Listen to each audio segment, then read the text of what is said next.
Hi guys! In today's video, I will going to show you how to edit checkout page in Wix. First, go to Wix Editor. Then click on Menus and Pages. After that, go to Store Pages. Then tap Cart Page. When you open it, you will see that the cart is empty. So click on Settings.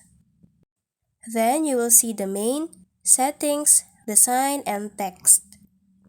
If you want to change something according to the things that you prefer, just go to settings. If you want to go to certain page, you click page. And then you can select this one and change into shop so you can direct them to continue shopping.